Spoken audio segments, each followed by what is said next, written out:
नमस्ते सारस्वती देवे गौरवाणी प्रचारिणे निर्विशेषा शून्यवादी पाश्चात्य देशतारिणे। जय श्री कृष्ण चैतन्य प्रभु नित्यानंद श्री अद्वैत गदाधर श्रीवासादि गौरभक्त वृंदा। हरे कृष्णा कृष्ण कृष्ण हरे हरे, हरे राम राम राम हरे हरे। हरे कृष्णा कृष्ण कृष्ण हरे हरे, हरे राम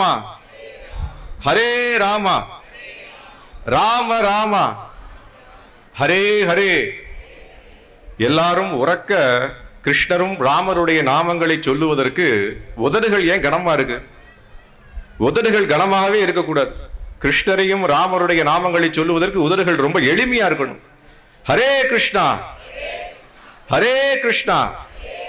கிருஷ்ண கிருஷ்ண ஹரே ஹரே, ஹரே ராம ராம ராம ஹரே ஹரே. உங்க எல்லாருக்கும் இந்த புனிதமான ஸ்ரீகிருஷ்ண ஜென்மாஷ்டமி திருநாளில் நீங்க எல்லாரும் வருகை தந்ததுக்கு முதல்ல வாழ்த்துக்கள். ரொம்ப ரொம்ப முக்கியமான திருநாள் இது. வருடத்திலேயே 365 நாளிலும் மிகவும் முக்கியமான திருநாள் ஒன்று எதுன்னு கேட்டோம் அப்படின்னா அது இன்றைக்கு நீங்க எல்லாரும் இங்க வந்திருக்கக்கூடிய ஸ்ரீகிருஷ்ண ஜென்மாஷ்டமி தான். முதல்ல உங்களுக்கு எல்லாருக்கும் பாராட்டுகளும் சொல்லணும். எவ்வளவோ நிகழ்ச்சிகள் வெளியில நடந்து கொண்டிருக்கு, எவ்வளவோ நிகழ்ச்சிகளை வெளியில பண்ணலாம். ஆனாலும் கிருஷ்ணருடைய பிறந்த நாள் அன்றைக்கு கிருஷ்ணரிடம் சென்று அவரை தரிசனம் செய்து கிருஷ்ணரிடம் ஆசியை பெற்று நமது வாழ்க்கையிலும் கிருஷ்ணரை ஒரு அங்கமாக மாற்ற வேண்டும் நினைத்து நீங்க எல்லாரும் வந்திருக்கீங்க இல்லையா? அதற்கு உங்க எல்லாருக்கும் பாராட்டுகள். முதல்ல இந்த கிருஷ்ண ஜென்மாஷ்டமின்ற நிகழ்ச்சி பல ஆயிரம் வருஷங்களாக கொண்டாடப்பட்டிருக்கு. குறிப்பா இந்தியாவில் பல ஆயிரம் வருஷம். எத்தனாவது பிறந்த நாள் இன்னைக்கு கிருஷ்ணருக்கு? நம்ம எல்லாம் சொல்லுவோம் இல்லையா, 60வது பிறந்த நாள், 50வது பிறந்த நாள், 40வது பிறந்த நாள், 20வது பிறந்த நாள். எத்தனாவது பிறந்த நாள் இன்னைக்கு கிருஷ்ணருக்கு? யாருக்கு தெரியும்? 5000 சும்மா சொல்லக்கூடாது, 5000க்கு கரெக்டா சொல்லணும். எத்தனாவது பிறந்த நாள் இன்னைக்கு கிருஷ்ணருக்கு? கிருஷ்ணர் இந்த பூலோகத்தில் அவதரித்து 5252 வருஷங்கள் ஆச்சு. 5252 வருஷங்கள்.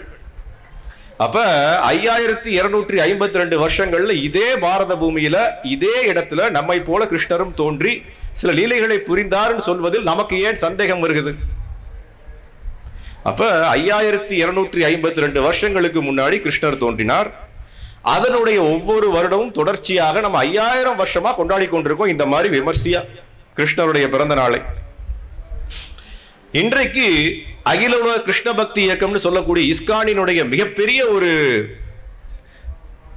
அவங்களால் நடக்கக்கூடிய மிகப்பெரிய ஒரு விஷயம் என்னவென்றால், உலகத்தில் இருக்கக்கூடிய நிறைய நாடுகள் இன்னைக்கு கோலாகலமான கொண்டாட்டங்கள். உலகத்துல மொத்தம் எவ்வளவு நாடுகள் இருக்கு? ஐக்கிய நாடுகள் சபையினுடைய கூற்றுப்படி 195 நாடுகள் இருக்கு. அதுல 193 நாடுகள் அங்கீகரிக்கப்பட்டவை, 2 நாடுகள் அங்கீகரிக்கப்படாம இருக்கு. அப்ப 193 நாடுகள்ல இன்றைக்கு ஆகஸ்ட் 16ஆம் தேதி 2025வது வருஷம் 160 நாடுகள்ல இன்னைக்கு கிருஷ்ண ஜெயந்தி கொண்டாடி கொள்ளப்பட்டிருக்கு. இன்னைக்கு எல்லா இடத்துலையும் 160 நாடுகள்ல இதே மாதிரி லட்சக்கணக்கான மக்கள் கிருஷ்ணரை தரிசனம் செய்து கிருஷ்ணரிடம் ஆசி பெற்று கிருஷ்ணருடைய பிரசாதத்தை எடுத்துக்கொண்டு எல்லாமே கிருஷ்ணருடைய அருளை பெற்று செல்ல வேண்டும்னு சொல்லி 160 நாடுகள்ல நடந்து கொண்டிருக்குன்னா பார்த்துருக்கேன். அது நம்மளுடைய ஸ்ரீல பிரபுபாதரனுடைய மிகவும் அவருடைய ஆசையின் காரணமாக தான் நடந்து கொண்டிருக்கு. தெய்வ திரு ஆசா பக்திவேதாந்த சுவாமி ஸ்ரீல பிரபுபாதர் இங்க பார்க்கிறீங்க. உலகம் முழுக்க இன்னைக்கு கிருஷ்ணருடைய நாமங்களையும் கிருஷ்ணருடைய விஷயங்களையும் கொண்டு போய் சேர்த்ததில்ல அவரை போல யாருமே பண்ணதில்லை. அதுவும் சனாதன தர்மத்திற்கு. சனாதன தர்மத்தினுடைய மிகப்பெரிய ஒரு ஒளின்னு சொன்னா அவர் தான். அது 160 நாடுகளுக்கு கொண்டு போய் சேர்க்கணும்னா நாடு உங்களால முடியவே முடியாது. 160 மக்களுக்கு கொண்டு போய் சேர்க்க முடியல நம்மளால. 160 நாடுகளுக்கு கொண்டு போய் சேர்க்கணும்னா யோசிச்சு பாருங்க. அப்ப அவ்வளவு பெரிய ஒரு மாபெரும் இயக்கமாக ஆரம்பிச்சு மாபெரும் இயக்கமாக நடந்து கொண்டிருக்கு. ஒவ்வொரு வருஷமும் தொடர்ந்து நடந்து கொண்டிருக்கு. அது அவருடைய கருணையினால் நடந்து கொண்டிருக்கின்றதற்கு நீங்கள் வந்திருக்கிறதெல்லாம் எடுத்துக்காரு. இப்ப அடுத்த கேள்வி என்ன அப்படின்னா, எதற்காக கிருஷ்ண ஜென்மாஷ்டமி கொண்டாட வேண்டும்? எதற்காக கொண்டாடணும்? இவ்வளவு விமர்சையா ஏன் கொண்டாடணும்? கிருஷ்ண ஜென்மாஷ்டமியினுடைய குறிக்கோள் என்ன? கிருஷ்ண ஜென்மாஷ்டமி கொண்டாடுவதனால் நமக்கு என்ன பலன், என்ன பண்ண போறோம், எதற்காக வந்திருக்கோம்? இதெல்லாம் கேள்வி கேட்கணும் இல்லையா? இப்ப நம்ம பேசக்கூடிய அடுத்த ஒரு 3/4 மணி நேரம் இது மற்ற நிகழ்ச்சிகளை போல இல்லை. மற்ற நிகழ்ச்சினா என்ன, நீங்க எல்லாம் கேட்டிருப்பீங்க, கிருஷ்ண லீலை. இன்னைக்கு எல்லாம் யூடியூப்ல வந்து கொண்டிருக்கு, டிவியில வந்து கொண்டிருக்கு. கிருஷ்ண லீலைகள்னு சொல்லி அவங்களுடைய கற்பனையில் நிறைய லீலைகளை மக்கள் பேசிக்கொண்டுதான் இருக்காங்க. ஆனால் இன்னைக்கு நம்ம என்ன பேச போறோம்? தலைப்பு என்ன கொடுக்கப்பட்டிருக்கு? பூரண புருஷோத்தமர் கிருஷ்ணர்.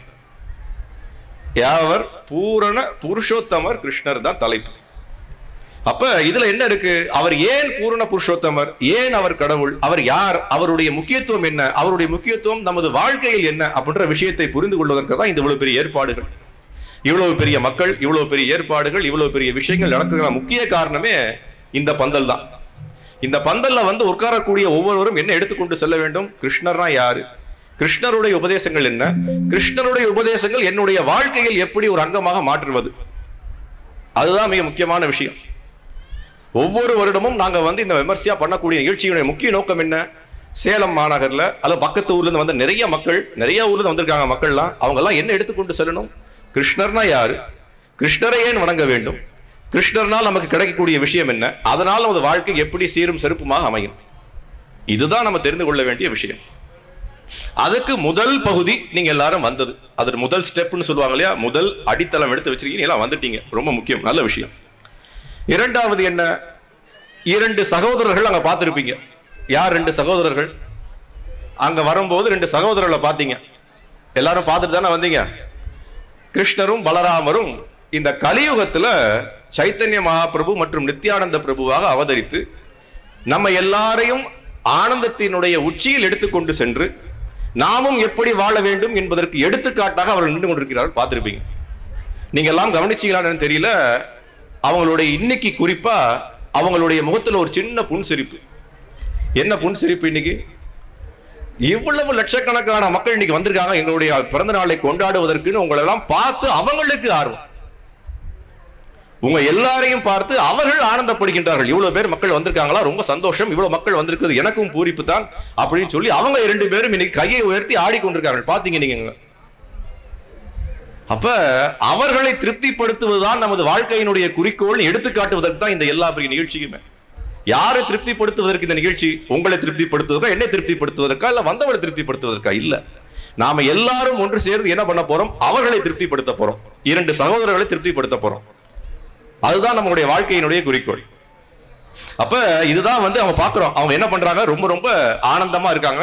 ஆனந்தமா அவங்க எல்லாரையும் வரவேற்றார்கள். ஆனந்தமா உங்களுக்கு ஆசி வழங்கினார்கள். ஆனந்தமா தரிசனம் கொடுத்தார்கள். அவருடைய கருணை இல்லாமல் தரிசனமே பார்க்க முடியாது. அவருடைய கருணையினால் தரிசனமும் பார்த்தீங்க நீங்க எல்லாருமே. இப்ப என்ன விஷயம் அப்படின்னா, நம்ம முதல்ல சொன்ன மாதிரி 5252 வருஷங்களா ஒருத்தருடைய பிறந்த நாளை ஏன் கொண்டாடணும்? யார் அந்த கிருஷ்ணர்? இப்ப அந்த கிருஷ்ணர் யாருன்னு தெரிஞ்சுக்கிறதுக்கு முன்னாடி அதுல 4 வார்த்தைகள் இருக்கு. ஒன்று கிருஷ்ணர்னா என்ன பார்க்க போறோம் இன்னைக்குன்னு சொல்லுவாங்க. முதல்ல கிருஷ்ணர்னா என்னன்னு பார்க்க போறோம். ரெண்டாவது அந்த வார்த்தையில புருஷர்னு ஒரு வார்த்தை வருது. அந்த புருஷன்னா யாரு அதை பார்க்க போறோம். அப்புறம் பூரணம்னு ஒரு வார்த்தை வருது. அந்த பூரணம்னா என்னன்னு பார்க்க போறோம். அப்புறம் உத்தமன் ஒரு வார்த்தை வருது. அந்த உத்தமன்னா என்னன்னு பார்க்க போறோம். இது 3ஐயும் பார்த்தோம் அப்படின்னா கிருஷ்ணர்னா யாரு, கிருஷ்ணர் தான் முழு முதற் கடவுள், கிருஷ்ணர் தான் நம் வணங்க தெய்வம் எப்படி நமக்கு புரியும் சொல்றதுக்காக தான் இந்த 3 வார்த்தைகளும். பூரணம், புருஷன், உத்தமன். இதெல்லாம் உண்மையிலேயே சாத்தியமா அல்லது நீங்களா சும்மா வந்து கட்டுப்படுறீங்களா? அதுதான் நம்ம பார்க்க போறோம். இப்ப முதல்ல என்ன புரிஞ்சுக்கிறோம் அப்படின்னா, பகவான் கிருஷ்ணர் ஒரு வார்த்தை சொல்றோம். நம்ம எப்போதும் கேள்விப்பட்டிருப்பீங்க, பகவான் கிருஷ்ணர். பகவான்னா என்ன அர்த்தம்? நம்ம எல்லாரும் சொல்றோம் பகவான் பகவான் பகவான் சொல்லி கொண்டுதான் இருக்கோம். பகவான்னா என்ன அர்த்தம்? யார் பகவான் ஆக முடியும், யார் பகவான் அழைக்க முடியும், யாரை பகவான் என்று அழைக்க முடியும்ன்ற விஷயத்தை முதல்ல புரிஞ்சுக்கணுமே. அதுதான் முக்கியமான விஷயம். பகவான் என்ற கூட்டை நம்மளுடைய புலன்கள் மூலியமா நம்ம தெரிய முடியாது. இவர் பகவானா, அவர் பகவானா, அவர் பகவானா, நான் பகவானா. நாம இன்னைக்கு அதான் நடந்து கொண்டிருக்கு. அதுவும் குறிப்பா வந்து இந்தியாவிலையும் குறிப்பா தமிழ்நாட்டில் என்ன நடந்து கொண்டிருக்கு? அனைவரும் நான் தான் பகவான், நீதான் பகவான் சொல்லி கொண்டு தெரியும். ஆனால் பகவான் என்பவர் யார் என்பதை சாஸ்திர கூட்டுகள் மூலியமா புரிஞ்சுக்கணும் அல்லது கிருஷ்ணருடைய கூட்டுகள் மூலியமா புரிஞ்சுக்கணும். 2 ரொம்ப முக்கியமான விஷயம்.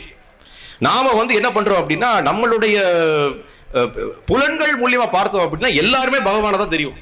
ஒவ்வொரு வீட்டிலையும் நான் தான் பகவான், என்னுடைய சமுதாயத்தில் நான் தான் பகவான், என்னுடைய ஜாதியில் நான் தான் பகவான், என்னுடைய ஊரில் நான் தான் பகவான், என்னுடைய நாட்டில் நான் தான் பகவான். அப்ப இவர்கள்லாம் பகவான் அல்ல. இவர்கள்லாம் என்ன, பெயரில் நாங்களே ஒரு அடைப்பொழி மாதிரி வைத்துக் கொள்கிறோம். நான் பகவான் சொல்லிக் கொள்கிறார்கள். சாஸ்திரம் என்ன சொல்கின்றது? அவர்தான் பகவான் சொல்கின்றது. ஏன் அவர்தான் பகவான் என்று சொல்கின்றது பார்க்கணும். நம்ம யாரோ ஒருத்தங்க சொல்றாங்க, நம்ம ஒத்துக்க தேவையே இல்லை. சாஸ்திர கூற்றுகள் என்ன, ஆச்சாரியர்களுடைய கூற்றுகள் என்ன, மக்கள் ஏன் 5252 வருஷங்களா ஒருத்தரை மட்டுமே வந்து கொண்டாடி கொண்டிருக்கின்றார்கள்? அவர் என்ன ஏதாவது ஒரு சங்கத்தினுடைய தலைவரா அல்லது ஏதாவது வந்து ஒரு ஜாதியினுடைய தலைவரா? இல்ல. ஏன் 5252 வருஷங்களா அவரை கொண்டாடணும், ஆடணும், பாடணும், 160 நாடுகள்ல கொண்டாடணும்? என்ன காரணம்? அதுதான் வந்து ரொம்ப முக்கியமான விஷயம். என்ன விஷயம் அப்படின்னா, அவர் கடவுள், நாம் எல்லாம் என்ன. அதான் அடிக்கடி ஸ்ரீல பிரபுபாதர் சொல்லுவார், Krishna is God, we are all dog அப்படின்பார். Krishna is God and we are all dog. அவருக்கு பேரு GOD, நமக்கு பேர் என்ன, DOG. நாம எல்லாம் என்ன அப்படின்னா, அவரால் கட்டப்பட்ட, அவரால் வந்து என்ன பண்ணிருக்கோம் அப்படின்னா, கழுத்தில் கட்டப்பட்ட அந்த நம்ம போடுவோம்ல நாய்க்கெல்லாம் போட்டிருக்க அந்த இது மாதிரி தான் நம்ம எல்லாம். கிருஷ்ணருடைய பக்தர்கள், கிருஷ்ணருடைய சீடர்கள், கிருஷ்ணருக்காக வாலாட்டக்கூடிய நாய்கள் தான் நம்ம எல்லாரும். ஆனா நம்ம என்ன புரிஞ்சுக்கிறோம், அந்த நாயுமே என்ன யோசிக்கிறது, இன்னைக்கு பார்க்கிறோம். ஏதாவது தெருக்குள்ள ஏதாவது ஒரு நாய்கள் பாத்தீங்கன்னா, வேற ஏதாவது நாய் அந்த தெருக்குள்ள வந்தாலும் அந்த நாய்கள் அலோவ் பண்ணாது. 4 நாய்கள் போய் அதை குலைச்சி வெளில அனுப்பும். இதைத்தான் நம்மளும் பண்ணி கொண்டிருக்கோம். என்னுடைய இடம், என்னுடைய ஊரு, என்னுடைய ஜோன், என்னுடைய விஷயம், நான் தான் இங்க எஜமானன், நீ என்னை கேட்டு உள்ள வரலாமா? அப்ப நமக்கும் ஒரு மிருகத்துக்கும் உள்ள வித்தியாசம் என்ன? நாம என்ன பண்றோம், நாம் தான் நாய் மாதிரி வாழ்ந்து கொண்டிருக்கோம். ஆனா என்ன சொல்லிக் கொள்றோம், நான் தான் வந்து கடவுள், ஐ எம் காட் அப்படின்னு சொல்லிக் கொள்றோம். ஆனால் அவருக்கும் நமக்கும் உள்ள வித்தியாசம் என்ன அப்படின்னா, அவரால் பல விஷயங்களை வந்து உருவாக்க முடியும். அவரால் என்ன விஷயங்களை உருவாக்க முடியும்? அவர் என்ன பண்றாரு அப்படின்னா, பெரிய பெரிய இந்த பிரபஞ்சத்தையே உருவாக்கி வச்சிருக்கார். பிரபஞ்சமே காற்றுல வந்து அப்படியே ஆகாசத்துல அப்படியே மிதந்து கொண்டிருக்கு. உண்மையா இல்லையா? எல்லா பிரபஞ்சங்களும் ஆகாசத்துல மிதந்து கொண்டிருக்கு. நம்மளால எதையாவது மிதக்க வைக்க முடியுமா? இந்த மைக்கை மிதக்க வைக்க முடியுமா? இந்த லேப்டாப்பை மிதக்க வைக்க முடியுமா? மிதக்க வைக்க முடியாது. அவர் வந்து பிரபஞ்சங்களையே மிதக்க வைக்கிறார். அவர் நாம இன்னைக்கு என்ன பண்ணிருக்கோம் அப்படின்னா, வெறுட நம்மளால முடிந்த சக்தியின் வழியில் என்ன பண்ணிருக்கோம், நமக்கு வந்து ஒரு ஏரோப்ளேன் பண்றோம். ஏரோப்ளேன் மூலியமா என்ன பண்றோம், எல்லாரும் பறந்து கொண்டிருக்கோம். அந்த ஏரோப்ளேன் மூலியமா என்ன நினைக்கிறோம், நான் தான் பெரிய விஷயத்தை கண்டுபிடிச்சு வச்சிருக்கேன், நான் தான் பெரிய விஷயத்தை பண்ணி வச்சிருக்கேன்னு சொல்லி பகவானுக்கு போட்டியானவர் நினைச்சு கொண்டிருக்கோம். நாம தான் பகவானுக்கு போட்டி நினைக்கிறோம். என்ன காரணம் அப்படின்னா, நம்மளால ஒரு கொசுவை கூட உருவாக்க முடியாது. நான் ஒரு விஷயம் சொல்றேன் உங்க எல்லாருக்கும், இன்னைக்கு எவ்வளவோ விஷயங்கள் நம்ம உருவாக்கி வச்சிருக்கோம். நம்மளுடைய விஞ்ஞானம், நம்மளுடைய அறிவியல், எல்லாரும் வந்து மார்பு தட்டி கொள்றோம். நாம அவ்வளவு விஷயம் பண்ணிட்டோம், ஊரை பாருங்கள், அவ்வளவு வளர்ந்து விட்டோம், நம்மளுடைய மூதாதையரை விட நம்ம வளர்ந்து விட்டோம்னு சொல்லி கொண்டிருக்கோம். ஆனால் என்ன விஷயம் அப்படின்னா, நாம என்ன பண்றோம், உதாரணத்துக்கு எந்த விஷயமே நம்மளால சொந்தமா உருவாக்கவே முடியாது. ஒவ்வொருவரும் இன்னைக்கு சாப்பிடுறோம், முட்டை சாப்பிட்டு கொண்டிருக்கோம். சாப்பிடுறோமா? நிறைய பேர் சாப்பிடுவீங்க, முட்டை சாப்பிட்டு கொண்டிருக்கீங்க. முட்டை எப்படி சாப்பிடுறோம்? நம்ம திருடி சாப்பிட்டு கொண்டிருக்கோம். எப்படி திருடி சாப்பிடுறோம்? அந்த கோழிட்ட திருடுறோம், அந்த கோழிட்ட திருடி தான் நம்ம சாப்பிட்டு கொண்டிருக்கோம். நம்மளால முட்டை உருவாக்க முடியுமா? ஏதாவது லேப்ல, இந்த சோனா காலேஜ் நடந்து கொண்டிருக்கு, சோனா காலேஜ்ல கெமிஸ்ட்ரி லேப் இருக்கு, போய் கேளுங்களேன் கெமிஸ்ட்ரி ப்ரொஃபஸர்ட்ட, அவங்களுடைய லேப்ல ஒரு முட்டை உருவாக்க சொல்லுங்க பார்ப்போம். உருவாக்க முடியாது. ஏன்? இவ்வளவு அறிவியல் விஞ்ஞானம் உயர்ந்துச்சே, ஒரு முட்டை உருவாக்க முடியலையா? உருவாக்க முடியாது. அந்த கோழியிடம் திருடித்தான் நான் சாப்பிட வேண்டும். அந்த திருடி சாப்பிடுறதுல அவ்வளவு சுகம் நமக்கு. ஏன்னா அந்த கோழி எதற்காக முட்டையிடுகின்றது? ஒரு குஞ்சை பொரிப்பதற்காக முட்டையிடுகின்றது. ஆனால் நம்ம என்ன பண்றோம், அதை திருடி சாப்பிட்டு கொண்டிருக்கோம். எந்த முட்டையுமே அப்படித்தான், எல்லா பறவைகளுடைய முட்டைகளையும் திருடித்தான் சாப்பிட்டு கொண்டிருக்கோம். அப்ப ஒரு முட்டைகளே உருவாக்க முடியாது, எதையுமே உருவாக்க முடியாது, நம்மளால சொந்தமா எதையும் செய்ய முடியாது. ஆனால் நான் தான் கடவுள். எப்படி நான் தான் கடவுளாக முடியும்? நம்மளால கடவுளாக முடியாது. நம்மளால கடவுள் ஆகிறதுக்கு நமக்கு எந்த விதமான ஒரு அருகதையும் இல்லை. நமக்கே என்னன்னு தெரியல, நம்ம உடம்புக்குள்ள என்ன நடக்குதுன்னு நமக்கு தெரியல, உலகத்தில் நடக்குதுன்னு தெரியல, நம்மை சுற்றி என்ன பண்றதுன்னு தெரியல. ஆனால் நான் தான் கடவுள். எப்படி நான் கடவுளாக முடியும்? அப்ப என்ன பண்றோம் அப்படின்னா, பகவானை நாம வந்து கண்டுகொள்ளவில்லை. பகவானை நாம் வந்து பகவான் தான் எல்லாவற்றுக்கும் காரணம்னு உணர்த்த நம்ம என்ன பண்ணுவோம்னா, இந்த மாதிரி திருடித்தான் வாழ வேண்டும். பகவான் உற்பத்தி செய்த அனைத்து வஸ்துக்களும் எல்லாமே கீழே வந்ததுதான். இந்த லேப்டாப் இருக்கு, லேப்டாப்ல என்னென்ன வஸ்துக்கள் இருக்கு, எல்லாமே ஜலத்திலிருந்து எடுக்கப்பட்டதுதான். இன்னைக்கு இந்த கரண்ட் ஓடிக்கொண்டிருக்கு, கரண்ட் எங்க இருந்து வந்தது? இங்க இருந்து எடுக்கப்பட்டதுதான். இந்த மைக் எங்க செஞ்சாங்க? எல்லாமே இங்க இருந்து எடுக்கப்பட்ட வஸ்து தான். நாமும் இங்கிருந்து உருவாக்கப்பட்ட வஸ்துக்கள் தான் எல்லாமே. ஆனால் நம்ம என்ன பண்றோம் அப்படின்னா, நாம வந்து பகவானுக்கு எதிராக நம்ம என்ன பண்றோம், போர்க்கொடி உயர்த்துறோம். பகவானை விட நம்ம எல்லாம் உயர்ந்தவர்கள் நினைச்சு கொண்டிருக்கோம். அதனாலதான் சாஸ்திரத்துல என்ன சொல்லப்பட்டிருக்கு அப்படின்னா, பகவான் என்பவருக்கு 6 விதமான ஐஸ்வர்யங்கள் இருக்குன்னு சொல்லப்பட்டிருக்கு. 6 விதமான ஐஸ்வர்யங்கள் உள்ளவர் தான் பகவான். 6 விதமான ஐஸ்வர்யங்கள் உள்ளவருக்கு பேர் தான் பகவான். நம்மள்ட்ட இல்லைன்ற விஷயத்தை இப்ப நான் சொல்றேன் உங்களுக்கு. என்ன அப்படின்னா, முதல்ல அதுல சாஸ்திரம் என்ன சொல்லுகின்றது, ஐஸ்வர்யஸ்ய சமக்ரஸ்ய வீரியஸ்ய யசஸ்ஸ்ரீயக ஞான வைராகியஸ்ய ஷண்ணம் பக இதிக்னா. இதான் சாஸ்திரத்தினுடைய கூற்று. என்ன அப்படின்னா, இதான் வந்து அவன் என்ன சொல்லப்பட்டிருக்கு, ஐஸ்வர்யஸ்ய சமக்ரஸ்ய. ஐஸ்வர்யம்னா எல்லாருக்கும் தெரியும், சொல்ல வேண்டிய அவசியமே இல்லை. எல்லாரும் ஐஸ்வர்யத்தை நோக்கி தான் போய் கொண்டிருக்கோம். ஐஸ்வர்யஸ்ய அடுத்து என்ன, அது சமக்ரஸ்யனா முழுமையாக இருக்கணும். சமக்ரஸ்ய முழுமையா யாருக்கும் செல்வம் இருக்கணும். ஐஸ்வர்யஸ்ய சமக்ரஸ்ய வீரியஸ்ய வீரியம் இருக்கணும், முழுமையா இருக்கணும் வீரியம். 4வது யசஸ்ய. யசஸ்யனா என்ன, யஷ அப்படின்னா புகழ். புகழ் இருக்கணும், முழுமையா புகழ் இருக்கணும். அப்புறம் என்ன, ஸ்ரீயக. ஸ்ரீயகனா என்ன, அழகு. அழகு முழுமையா இருக்கணும் ஒருத்தர்கிட்ட. 5வது என்ன, ஞானம். ஞானம்னா என்ன, எந்த அறிவு, இந்த விஞ்ஞான அறிவு இல்ல, ஆன்மீக அறிவு, உள்ள அறிவு அவற்றை இருக்கணும், அது ஞானம். வைராகியம். வைராகியம்ன்றது நமக்கு இருக்கா, அதையும் பார்க்கணும். இப்ப முதல்ல என்ன பார்க்கிறோம், ஐஸ்வர்யம். இங்க பார்க்கிறீங்க 3 பேர். உங்க எல்லாருக்கும் ஒரு கேள்வி, உலகத்திலேயே மிகவும் பணக்காரராக வாழ்ந்த நபர் பேர் என்ன?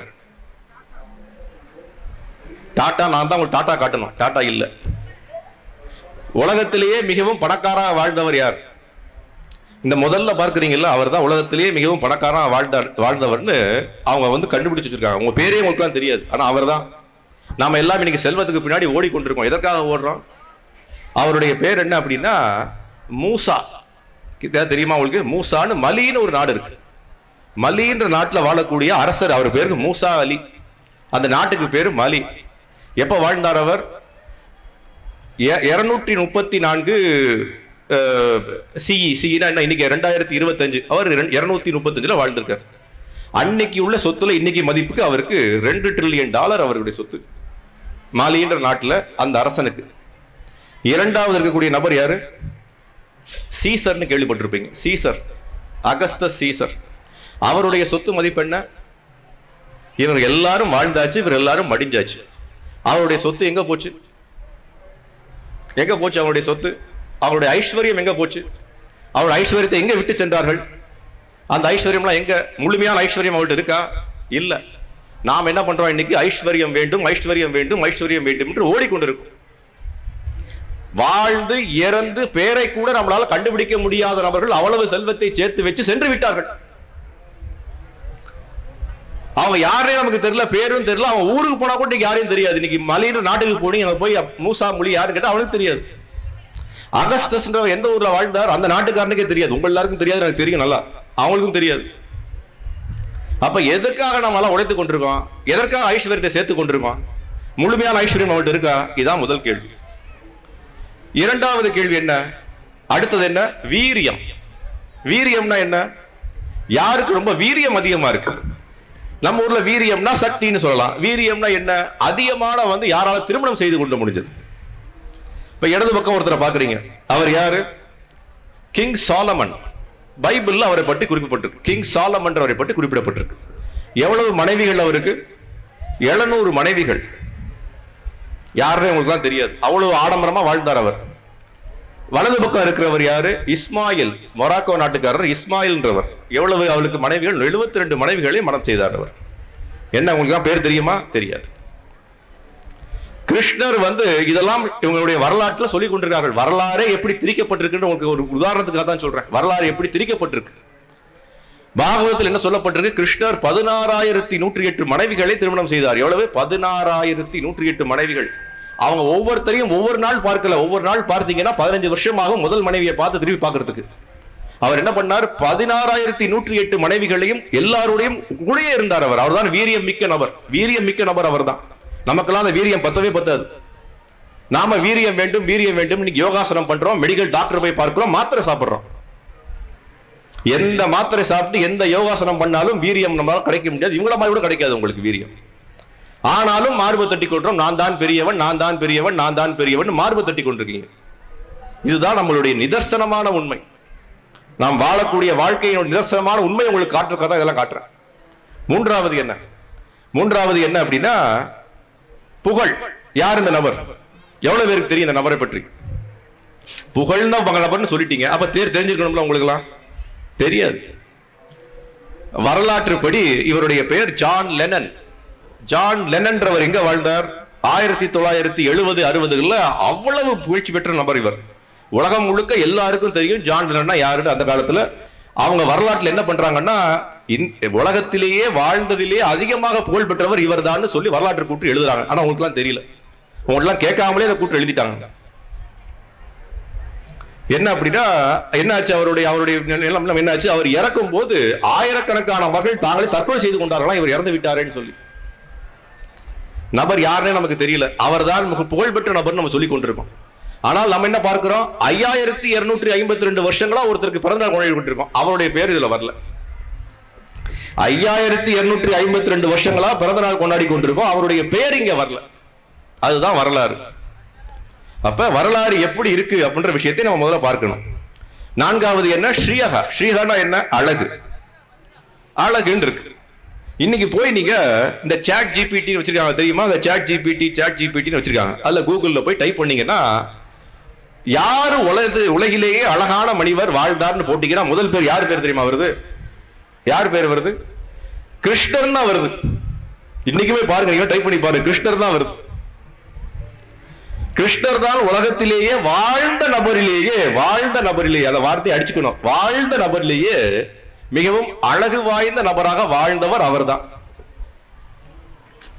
மத்த 2 பேரும் பாக்குறீங்க, யாருன்னு உங்களுக்கு தெரியாது, இருந்து அப்படியே இருக்கட்டும், தெரிஞ்சு பிரயோஜனம் இல்லை. வாழ்க்கையில் எதையுமே இழக்கல, அவருக்கு தெரியாம இழக்கல எதையுமே. கிருஷ்ணரை தெரியாமல் போனதால் பெரிய இழப்பு. இந்த நபர்களையும் தெரியாமல் போனா பெரிய இழப்பே இல்லை, நல்லதுதான், வாழ்க்கை அப்படியே இருக்கட்டும். கிருஷ்ணரை தெரிந்து கொள்ளுங்கள். அடுத்து ஐந்தாவது என்ன? ஞானம். நிறைய பேருக்கு தெரியும், சாணக்கிய பண்டிட் கேள்விப்பட்டிருக்கோம், அடுத்தது அரிஸ்டாட்டில் கேள்விப்பட்டிருக்கோம். இவர்களெல்லாம் மிகப்பெரிய பண்டிதர்கள், ஞானிகள் சொல்லிக் கொண்டிருக்கோம். ஆனால் இவர்கள் எல்லாருமே கொண்டு கொடுத்த விஷயங்கள் ஒரு அங்குலம் கூட கிடையாது. நம்ம பகவத்கீதைக்கு இன்னைக்கு பார்க்கிறோம், அந்த புஸ்தக ஸ்டால்ல அவ்வளவு புஸ்தகங்கள் இருக்கு. அந்த புஸ்தகத்தை படிக்க கூட நம்மளால அந்த வாழ்க்கை பத்தாது. இன்னைக்கு இருக்கிற இளமையான யாராவது ஒருத்தர் வர சொல்லுங்க, அவரை படிக்க ஆரம்பிக்க சொல்லுங்க, அந்த புத்தக ஸ்டால் இருக்கக்கூடிய எல்லா புத்தகத்தையும் அவர் வாழ்நாளுக்குள்ள படிச்சுட்டாருன்னா பெரிய விஷயம். ஞானம் பத்தாது. கடைசியா என்ன இருக்கு? கடைசியா இது எல்லாம் இருந்தாலும் பிரயோஜனம் இல்லை. என்ன வேணும்? கடைசியா வைராக்கியம் வேண்டும். வைராக்கியம்னா என்ன? துறவு எடுக்கிறதுக்கு தயாரா இருக்கணும். கிருஷ்ணர் துறவு எடுத்தார். எதிலுமே எல்லாமே இருந்தும் வேண்டாக வேண்டும் தியானம் செய்து கடவுளானார். அவரு எப்படி கடவுளானார்? அவர் நினைக்கிறோம் நான் தான் கடவுள்னு சொல்லி கொண்டிருக்கோம் நாம எல்லாருமே. எதுவுமே நமக்கு தெரியாது, எப்படி நடந்து கொண்டிருக்குன்னு தெரியாது. ஏன் இன்னைக்கு எல்லாம் மேகமூட்டமா இருந்தது, மழை பெய்யல? ஏன் பெய்யல? அது நேற்று மழை மேகமூட்டமே இல்லை, மழை பெய்தது. ஏன் பெய்தது? உங்களுக்கு தெரியுமா? எல்லாருக்கும் யாருக்காவது தெரியுமா? யாருக்கும் தெரியாது. விஞ்ஞானிக்கும் தெரியாது, உங்களுக்கும் தெரியாது, எனக்கும் தெரியாது. அப்ப நாம என்ன புரிஞ்சுக்கணும் அப்படின்னா, ஸ்ரீல பிரபுபாதர் அடிக்கடி சொல்லுவார். என்ன சொல்லுவார் அப்படின்னா, இந்தியாவில் குறிப்பா நம்முடைய சனாதன தர்மத்தை பற்றி சொல்வது ரொம்ப கடினம். வரவர் ஸ்ரீல பிரபுபாதர் அகில கிருஷ்ண பக்தி யோகத்தின் ஸ்தாபகாச்சாரியர் அடிக்கடி சொல்லுவார். என்ன சொல்லுவார் அப்படின்னா, இந்த தமிழ்நாட்டில், இந்த இந்தியாவில் சனாதன தர்மத்தினுடைய கூற்றுகளை கொண்டு போய் மக்களுக்கு சேர்ப்பது ரொம்ப கடினம். மேற்கத்திய நாடுகள் ஈஸியா பண்ணிடலான்னு சொல்லுவார். அவர் என்ன காரணம் தெரியுமா? இன்னைக்கு அதான் பண்ணி காமிச்சார். அவர் 160 நாடுகள்ல பண்ணி காமிச்சாச்சு. 160 நாடுகள்ல பண்ணி காமிக்கும் போது என்ன நடந்தது? அவர் நாம தான் என்ன புரிஞ்சு கொள்றோம்? கிருஷ்ணர் நான் முதலே சொன்னேன், இங்கதான் இந்த மாதிரி கூற்றுகள் இருக்கு, மேற்கத்திய நாடுகள் இல்ல. என்ன? கிருஷ்ணர் நிறைய தவறுகளை செய்தார், மற்ற மனைவிகளுடன் ஆடி பாடினார், அவர் கர்ணனை ரொம்ப ஏமாற்றி விட்டார். பார்த்திருக்கோமா? இல்ல இதை பார்த்த படம் தான். ஆக்சுவலா எனக்கு தெரிஞ்சுங்கன்னா தமிழ்நாட்டிலேயே மிகவும் கலாச்சார சீர்குலைவுக்கு முக்கியமான காரணம் இந்த படம். கலாச்சார சீர்குலைவு எப்படி நடந்தது, மகாபாரதத்தில் என்ன கூற்று இருந்ததுன்னே உங்களுக்கு எல்லாருக்கும் தெரியாது. மகாபாரதம் நடந்ததுக்கான முக்கிய காரணமே கர்ணன் தான். உங்களுக்கு யாரும் தெரியுமா? தெரியாது. அந்த படத்தை பார்த்தோம், படத்தை ஆதரிச்சோம், படத்தை புகழ்படுத்தினோம், அந்த நடித்தவரை பற்றி பேராதரவு கொடுத்தோம். கர்ணனை பற்றிய வர்ணனை யாருக்காவது தெரியுமா? தெரியாது. கிருஷ்ணர் அந்த விஷயங்களை பண்ணுவதற்கான நோக்கமே என்ன? கர்ணனை முறியடிப்பதற்காக. அது மகாபாரதத்தில் இருக்கு, நம்ம யாரும் படித்ததில்லை, கேட்டதில்லை.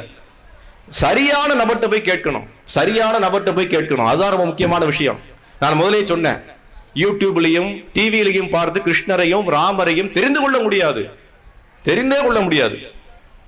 அப்படித்தான் நிறைய பேர் சொல்லிக் கொண்டிருக்கார்கள். என்ன அப்படின்னா, ராமர் 6000 வருஷத்துக்கு முன்னாடி வந்தார். ராமர் எப்படி வந்திருக்க முடியும்? பல கோடி வருஷங்களுக்கு முன்னாடி. வருவதற்கான வாய்ப்பே இல்லையே. உங்களுக்கு எப்படி தெரியும் வாய்ப்பே இல்லையேட்டு? நீங்க யாரு சொல்றதுக்கு வாய்ப்பு இல்லைன்ட்டு? அப்ப என்ன விஷயம் அப்படின்னா, நாம வேதத்தினுடைய கூற்றை கேட்பதில்லை, யூடியூபை பார்த்து தெரிந்து கொண்டிருக்கிறோம். அதனால என்ன பண்ணணும், யார்கிட்ட போய் சரணடையணும்னு சொல்ற விஷயங்களை ரொம்ப முக்கியமா புரிஞ்சுக்கணும். யார்கிட்ட போய் சரணடையணும்? ரொம்ப எனக்கு ரொம்ப வருத்தத்தக்க விஷயம் என்ன அப்படின்னா, தமிழ்நாட்டில் இருக்கக்கூடிய ஒரு பாரம்பரியமான சம்பிரதாயம், ஸ்ரீ வைஷ்ணவ சம்பிரதாயம், ரொம்ப பாரம்பரியமான சம்பிரதாயம். அந்த சம்பிரதாயத்துல ஒருத்தர் நபரோட வீட்டுக்கு நான் போயிருந்தேன், மேற்கத்திய நாடுகள்ல. அந்த மேற்கத்திய நாடுகள்ல அவர் வீட்டுக்கு போயிருந்தேன். அவன் என்ன சொல்றான், எங்க வீட்டுல இருக்க பூஜை ரூம் பாருங்கன்னு கூப்பிட்டாங்க. நீ நான் அவங்க வீட்டில் பூஜை ரூமை பார்க்கறதுக்காக போனேன். பூஜை ரூம்ல பார்த்து எப்படி அழகா இருக்கேன்னு சொல்லி அவங்களே ரொம்ப பாராட்டினேன், நல்லா இருக்கு அப்படி. அங்க ஒரு படம் இருந்தது. என்ன படம் இருந்தது தெரியுமா? ஒருத்தருடைய படம் இருந்தது. யார் அவர்னா, ஒரு எல்ஐசி ஏஜென்டினுடைய படம் இருந்தது. எல்ஐசி ஏஜென்டினுடைய படம் அங்க இருந்தது. அந்த எல்ஐசி ஏஜென்ட் தான் என்ன பண்ணார் அப்படின்னா, நான் தான் கடவுள் நீங்க எல்லாரும் சொல்லிக் கொண்டிருக்கின்றார். அவருடைய படம் அங்க நான் பார்த்தேன். ஒரு எல்ஐசி ஏஜென்ட் நாளை கடவுளாக மாற முடியும் அப்படின்னா யாருன்னா மாறலாமே. அவர் தான் மிகப்பெரிய கடவுள்னு சொல்லி அவருடைய போட்டோவையும் ரூம்ல வைத்து அவருடைய தினமும் வணங்கி கொண்டிருக்கோம். அவ்வளவு கீழ்த்தனமாக மாறிவிட்டோம். நமக்கு யாரு கடவுள் யாரு கடவுள் இல்லைன்னு நமக்கு தெரியல. ரொம்ப ரொம்ப துரதிருஷ்டவசமான விஷயம் இன்னைக்கு பண்றோம். பெரிய பெரிய நம்ம பெரிய கலாச்சார சீர்குலைவுக்கான முக்கிய காரணமே என்ன? நம்மளுடைய நடிகர்கள், விளையாட்டு வீரர்கள், நம்மளுடைய தலைவர்கள் தான் நம்மளை சீர்குலைத்துக் கொண்டிருக்கின்றார்கள். இன்னைக்கு பார்க்கிறோம், நேற்று ஏதோ படம் வந்ததுட்டு பெரிய பெரிய கட் அவுட்டுக்கு பாலாபிஷேகம். எதற்கு பண்ணணும்? அதை எதுக்கு பாலாபிஷேகம் தேவை? இஸ்கானினுடைய முக்கியமான ஒரு கோயில் பாம்பேல இருக்கு. பாம்பேல ஒரு முக்கியமான கோவில் இருக்கு. அந்த கோயில் ஜுஹுல இருக்கு, இஸ்கானினுடைய கோயில். அந்த கோயிலுக்கு நாங்கெல்லாம் போகும்போது என்ன ஆகும்னா, காலையில 6 மணி 7 மணிக்கு மேல அந்த கோயிலுக்கு போவது ரொம்ப கடினமா போயிடும். என்ன காரணம் அப்படின்னா, அதுக்கு வெளியில ஒருத்தருடைய வீடு இருக்கு. அந்த வீட்டுல அவர் கையசைப்பார்னு சொல்லி அங்க எக்கச்சக்கமான கூட்டம், எல்லா டிராபிக்கும் கழும். தினமும் என்ன, ஒரு நாடகக்காரர், ஒரு சினிமாக்காரர் அவர் கையசைப்பார்னு சொல்றதுக்காக ஒரு 1000 பேர் நிக்கிறோம். கிருஷ்ணர் கோயிலுக்கு வருவதற்கான அன்னைக்கு காலையில கிருஷ்ணர் கோயிலுக்கு வந்திருக்கலாமே, ஒரு மணி அடித்திருக்கலாமே, கோயில் மணியை. அதை பண்ணுவதற்கான எண்ணம் இல்ல. யாரோ ஒருத்தர் கையசைப்பார்னு சொல்லி அவர் கையசைப்பதை பார்ப்பதற்காக 1000 பேர் வெளில நின்று கொண்டிருக்கோம். இதுதான் நம்மளுடைய துரதிருஷ்டவசமான விஷயம். இதைத்தான் ஸ்ரீல பிரபுபாதர் என்ன சொன்னார், இந்தியர்களுக்கு தான் சனாதன தர்மத்தை பற்றி புரியவில்லைன்னு சொன்னார் அவர். அங்க யாரும் அப்படி பண்ணல. அங்க எல்ஐசி ஏஜென்டுடைய போட்டோவை கொண்டு போய் யாரும் நாட்டில் வைக்கவே இல்லை. மேற்கத்திய நாடுகள்ல யாரும் போய் கையசைக்கிறதுக்காக 1000 பேர் நின்று கையசைப்பாளர் பார்க்கறதுக்காக 1000 பேர் அங்கேயும் போகல, இங்கதான் போறான். அப்ப என்ன விஷயம் அப்படின்னா, நாம இந்த வழிமுறையை கடைபிடித்தோம் என்றால் நமக்கு வெற்றி உறுதி. எந்த வழிமுறை? மகாஜனயேன கதாச பந்தகான்னு சாஸ்திரம் சொல்கின்றது. மகாஜனயேன கதாச பந்தகான என்ன? மகாஜனங்கள் நடந்த வாழ்க்கையில வாழ்ந்தோம் அப்படின்னா நமக்கு என்ன ஆகும்? கண்டிப்பாக பாதையில் வெற்றி கிடைக்கும். இங்க பார்க்கிறீங்க, என்ன பார்க்கிறீங்க? கெமிஸ்ட்ரி லேப்ல ஏதாவது 2 கெமிக்கல்ஸ் மிக்ஸ் பண்ணீங்க அப்படின்னா என்ன ஆகும்? ஏதாவது ஒரு ரியாக்ஷன் வரும். இங்க என்ன பண்றோம்? சோடியம் பைகார்பனேட்டையும் வினிகரையும் மிக்ஸ் பண்றோம், ஒரு எரப்ஷன் வருது. அந்த எரப்ஷன் எங்க நடக்கும்? சேலத்திலையும் நடக்கும், சென்னையிலையும் நடக்கும், அமெரிக்காவிலையும் நடக்கும், ஆஸ்திரேலியாவிலும் நடக்கும். நீங்க சொல்ல முடியுமா, சார் சேலத்தில் நடக்காது, ஆஸ்திரேலியா நடக்கும்? எல்லா இடத்துலையும் நடக்கும். அதேதான் ஆன்மீகமும். ஆன்மீகமும் அதேதான். வழிமுறையை கடைபிடித்தால் பக்தனாக பகவானை நோக்கத்துக்கு நாமும் போக முடியும், ஆஸ்திரேலியன்காரனும் போக முடியும், பாகிஸ்தான்காரனும் போக முடியும், சோமாலியா நாட்டுக்காரனும் போக முடியும். எந்த விதமான குறைபாடும் இல்லை. வழிமுறையை கடைபிடிக்கணும். வழிமுறையை கடைபிடிப்பதில் நமக்கு ஆர்வம் இல்லை என்றால் வெற்றி கிடைக்காது. நாம் என்ன பண்ணியிருப்போம்? புனரப்பி மரணம், புனரப்பி ஜனனம், ஜடரி சயனம்னு மறுபடியும் மறுபடியும் ஒரு தாயினுடைய கருவுல போய் 10 வாதம் அப்படியே அடங்கி உடங்கி வாழ்ந்து வாழ்ந்து வாழ்ந்து பிறப்பு இறப்பு பிறப்பு பிறப்பு இறப்புன்னு மாறி மாறி போய் கொண்டிருப்போம். இதுதான் நம்மளுடைய துரதிருஷ்டவசமான விஷயம். அப்ப என்ன பண்ணணும் அப்படின்னா, நாம் என்ன பண்ணிக்கணும்? இன்னைக்கு ஆன்மீகம்ன்றது விஷயம் வெறும் நம்பிக்கைக்குரிய விஷயம் இல்ல, பாதையை தேர்ந்தெடுக்கக்கூடிய விஷயம். மதம்ன்ற வார்த்தைக்கு என்ன அர்த்தம்? மதம்ன்ற வார்த்தைக்கு என்ன அர்த்தம்? தமிழ் நிறைய பேர் தமிழ் வச்சிருக்கீங்க. மதம்ன்ற வார்த்தைக்கு என்ன அர்த்தம்? யாருக்கு தெரியும்? மதம்ன்ற வார்த்தைக்கு என்ன அர்த்தம்? மதம்ன்றது தமிழ் வார்த்தையா சமஸ்கிருத வார்த்தையா? முதல்ல அதை கேட்போம். இன்னைக்கெல்லாம் தமிழ்நாடு தமிழ்நாடு தமிழ்நாடுன்னு சொல்லி கொண்டிருக்கீங்களே, தமிழ்னா என்ன? தமிழ்நாட்டு மக்களுக்கு தமிழ் தெரியாது, அது முதல் விஷயம். பரிபாடல் கேள்விப்பட்டிருக்கீங்களா? கேள்விப்பட்டிருக்க மாட்டீங்க. நமக்கு தெரிஞ்சதெல்லாம் என்ன? விளையாட்டுக்காரர்களையும் சினிமாக்காரர்கள் தான் நமக்கு தெரியும். பரிபாடல், அகநானூறு, புறநானூறு, அதுல வருது மதத்தினுடைய கூற்று. மதம்ன்றது என்ன அப்படின்னா இரண்டு இருக்கு அர்த்தங்கள். ஒன்று என்ன? வலிமை. வலிமைனா என்ன? யானை மதம் பிடித்து விட்டது, வலிமை. ஒன்று என்ன? அவருடைய நினைப்பு. மதம்ன்றது இன்னொரு நினைப்பு. அப்ப இரண்டு வார்த்தைகள் இருக்கு மதத்தினுடைய அர்த்தத்துக்கு. நமக்கு தெரியாது, தமிழ் நமக்கு தெரியாது, அதான விஷயம். அப்ப என்ன பண்றோம் அப்படின்னா, நாம இன்னைக்கு என்ன பண்ணணும்? முதல்ல இந்த விஷயங்களை பற்றி தெரிந்து கொள்வதற்காக தான் இந்த மிகப்பெரிய ஒரு திருவிழாவுமே. நான் திருப்பி கேட்கக்கூடிய விஷயம் என்ன அப்படின்னா, எவ்வளவோ விஷயம் ஆட்களை பார்த்திருக்கோம் நம்ம. நான் திருப்பி ஒரு கேள்வி கேட்கிறேன். எக்கச்சக்கமான ஆன்மீக இயக்கங்கள் இருக்கு, எக்கச்சக்கமான விஷயங்கள். மக்கள் வந்து நான் தான் கடவுள், நீ தான் கடவுள்னு போய்கொண்டிருக்கோம். யாராவது வாழ்க்கையை மாற்றிருக்காங்களா? அதான் என்னுடைய முக்கியமான கேள்வி. மாற்றம் முன்னேற்றம் சொன்னார்கள்ல, மாற்றம் முன்னேற்றம். மாற்றம் முன்னேற்றம் யாராவது பண்ணாங்களா? எனக்கு சொல்லுங்க. ஏதாவது ஒரு பேர் இயக்கம் வந்து மக்களுடைய வாழ்க்கையை மாற்றி இருக்கு. மாமிசம் சாப்பிடுவதை நிப்பாட்டி இருக்கு, போதை மருந்தை நிப்பாட்டி இருக்கு, மது போதைக்கு அடிமையாகாம இருக்கு, மக்களை திருத்தி இருக்கு, மக்கள் நல்வாழ்க்கை மாறி இருக்கார்கள் என்று சொல்லி ஒரே ஒரு விஷயத்தை காட்டுங்க பார்ப்போம். நீங்க யாராவது ஒருத்தருக்கு உதாரணம் காட்டிருங்க? காட்டவே முடியாது. ஏன்னா எல்லாரும் என்ன பண்றாங்க அப்படின்னா, நம்மளுடைய உடம்பை தேய்த்து கொண்டே இருக்கின்றார்கள். உடம்பை தேய்க்கிறார்கள். யாரும் ஆத்மா கிட்ட போவதே இல்லை. அதனாலதான் இஸ்கானுடைய பேர் பார்த்தோம். இஸ்கானுடைய முக்கியமான விஷயம் என்ன இன்னைக்கு பார்க்கலாம். நீங்க நான் ஒரு விஷயம் என்ன சொல்ல போறேன் அப்படின்னா, நீங்க இன்னைக்கு காலையில வந்திருந்தீங்கன்னா மிகப்பெரிய யஜ்ஞம் நடந்தது. நிறைய பேர் நீங்க பார்க்கல, மிகப்பெரிய யஜ்ஞம் நடந்தது. லோக சேமத்துக்காக, பகவானுடைய திருப்திக்காக பண்ணோம் மிகப்பெரிய யஜ்ஞம். யார் யஜ்ஞத்தை பண்ணான்னு பாத்தீங்களா? யாராவது? எவ்வளவு பேர் பாத்தீங்க? யார் அந்த யஜ்ஞத்தை பண்ணது? வெளிநாட்டவர் வந்து யஜ்ஞத்தை பண்ணி கொண்டிருக்கார். ரஷ்யன் நாட்டுக்காரர். அவர் வந்து என்ன பண்றாருன்னா, யஜ்ஞம் எப்படி பண்ணணும்னு உங்களுக்கு சொல்லி கொடுக்கறதுக்காக வந்திருக்காரு. அவர் உங்களுக்கு தான் தெரியல யஜ்ஞம் பண்ணணும் எப்படின்னு. அதை யாரு சொல்லி கொடுக்குறா? ஒரு ரஷ்யா நாட்டு வந்து ஒரு நாட்டுக்காரர் சொல்லி கொடுத்துட்டு இருக்காரு. எவ்வளவு துரதிருஷ்டம் பாத்தீங்களா? அவ்வளவு துரதிருஷ்டவசம் இது. தமிழே நமக்கு தெரியல. இன்னைக்கு நாடகம் நடந்தது. நாடகத்தில் நடிச்ச ஒரு பையன் வந்து போலந்து நாட்டுல இருந்து வரான். தமிழ் பேசுறான். நமக்கு தமிழ் பேச தெரியல. அன்னைக்கு ஒரு நபர் என்னை பார்த்தார். நான் சொல்றேன், கோயில்ல வந்து வழிபாடு எப்படி இருக்குன்னு. வழிபாடா? நீங்கள் பேசும் தமிழில் எனக்கு படும் வழிதான் பாடு. அது பேர் வழிபாடு இல்ல. நமக்கு தமிழே தெரியல. வழிபாடா? அவன் போலந்து நாட்டுக்கார பையன் வந்து தமிழ் பேசுறான், அவனுக்கு தமிழ் சொல்லி கொடுக்குறான். அப்ப என்ன அர்த்தம்? தமிழும் தெரியல, சாஸ்திரமும் தெரியல, கிருஷ்ணர் யாருன்னு தெரியல, வாழ்க்கை எப்படி நடத்தணும்னு தெரியல. யார் காட்டுறதுக்கு யார் வரா? ரஷ்யா நாட்டில இருந்தும் போலந்து நாட்டில இருந்தும் பசங்கள் வராங்க. அதுதான் இந்த இஸ்கானினுடைய மிகப்பெரிய விஷயம். உங்களுடைய வீட்டுக்குள்ளேயே வந்து உங்கள் வீட்டை தட்டி உங்கள் வீட்டுக்குள்ள ஒரு பொக்கிஷம் இருக்குன்னு காட்டுறாங்க அந்த நபர்கள் எல்லாரும். என்ன பொக்கிஷம்? பகவத்கீதை, பாகவதம் எல்லாமே இருக்கு. உங்க வீட்டுக்குள்ள இருக்கு. உங்க நாட்டுக்குரியது, பாரத பூமிக்குரியது. ஆனால் நம்ம என்ன பண்றோம்? அதெல்லாம் தேவையில்லை. நாங்க எப்படி மேற்கத்திய நாடுகளை போல வாழ வேண்டும் என்ற எண்ணத்துல வாழ்ந்து கொண்டிருக்கோம். அதனால நாம என்ன புரிஞ்சுக்கணும் அப்படின்னா, இதுதான் இஸ்கானினுடைய மிகப்பெரிய ஒரு பங்கு. உலகத்தையே மாற்றுவதற்கு. அதான் ஸ்ரீல பிரபுபாத் அடிக்கடி சொல்லுவார், I have built a house for the entire world to live in சொல்லுவார். உலகமே வாழ்வதற்கு ஒரு வீட்டை கட்டியிருக்கேன். இந்த வீடு தான் அது. நீங்க எல்லாம் இன்னைக்கு வீட்டுல கீழே இருக்கீங்க. அந்த வீட்டுல யார் வரா? வெளி வீட்டுல இருந்து ஆள் வந்து உங்களுக்கு சொல்லி கொடுத்து செல்கின்றார்கள். போலந்து நாடு, ரஷ்யா நாடு, அமெரிக்கா நாடு, ஆஸ்திரேலியா நாடு, எல்லாரும் வந்து கிருஷ்ணர்னா யாரு? கிருஷ்ணர் தான் பூர்ணமானவர், கிருஷ்ணர் தான் புருஷோத்தமானவர், கிருஷ்ணர் தான் கடவுள், நாம் வணங்கத்தக்க நபர் அவர் தான் சொல்லக்கூடிய விஷயங்களை மேற்கத்திய நாடுகள் வந்து சொல்லக்கூடிய விஷயமா மாறிவிட்டது இன்னைக்கு. அப்ப இதுதான் ரொம்ப முக்கியமான விஷயம் நான் சொல்ல வந்ததுக்கான காரணம். என்ன அப்படின்னா, இதெல்லாம் இன்னைக்கு பார்த்துருப்பீங்க. சேலம் மாநகர்ல ஒரு பிரம்மாண்டமான கோயில் வந்து கொண்டு இருக்கு. இந்த கோயில் பாக்குறீங்க, எவ்வளவு பேருக்கு தெரியும்னு தெரியல. நிறைய பேர் சேலத்து வாசிகளுக்கு ஒரு பிரம்மாண்டமான கோயில் வருதுன்னே தெரியாது. அவ்வளவு இதா இருக்கு நமக்கு. இருந்தாலும் பரவாயில்லை, பிரம்மாண்டமான கோயில் வருது. என்ன கோயில் இது? ராதா கோகுலானந்தர் உலகமே வியக்கக்கூடிய வகையில் ஒரு கல்கோவில் கட்டப்பட்டிருக்கு நம்ம கருப்பூர்ல. இஸ்கானுடைய ஸ்தாபனம் 15 வருஷங்களாக வந்து என்ன பண்றோம் அப்படின்னா, இந்த கோயிலை கட்டுவதற்கான விஷயங்கள் ஈடுபட்டு கொண்டிருக்கோம்.